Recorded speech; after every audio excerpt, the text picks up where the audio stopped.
AIIMS परिवाराच्या वतीनं या दयानंद सभागृहामध्ये आनंदोत्सव साजरा करत असताना आता गुरुप्रसादनी जी भूमिका मांडली की हा आंदोलनाने का आयोजित केला आणि आजच्या या खऱ्या म्हणजे कार्यक्रमासाठी व्यासपीठावर उपस्थित असलेले आजच्या या कार्यक्रमाचे उद्घाटक आमचे मार्गदर्शक ऍडव्होकेट मिलिंदजी पाटील नतमस्तक होतो आणि विनम्र अभिवादन करतो।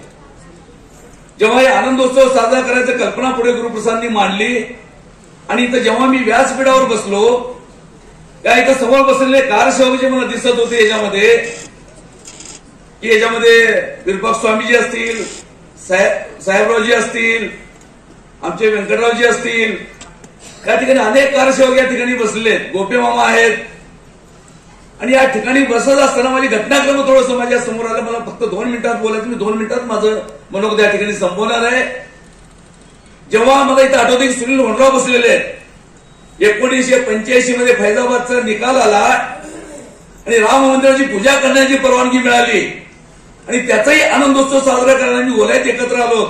आणि त्यावेळेस मित्र फक्त 25 लोक आम्ही त्या आनंदोत्सवामध्ये साजरा होत असताना आज लातूरमध्ये जी लातूरची जनता आहे ते 400 ते 500 लोक अनेक ठिकाणी असे जत्ताच्या जत्ता आज साजरा करत असताना दिसत आहेत। आणि लातूरमध्ये 5 लाख लोकांमधून काही लोक जर वगळली तर 4 लाख लोक हे आज आनंदोत्सव साजरा करण्यामध्ये लातूरमध्ये साजरा करतायत, त्याचा मला मनस्वी आनंद आहे।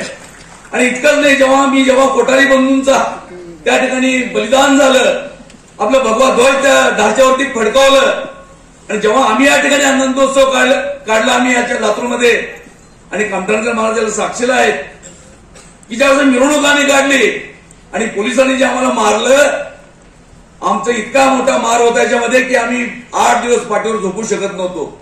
हाही प्रसंग आम्हाला आठवतोय। आणि कारसेवेमध्ये आता गुरुप्रसादनी सांगितलं खरं आहे की अनेक कारसेवकांना बांधलं गेलं, मारलं गेलं, गोळ्याने हत्या केली गेली।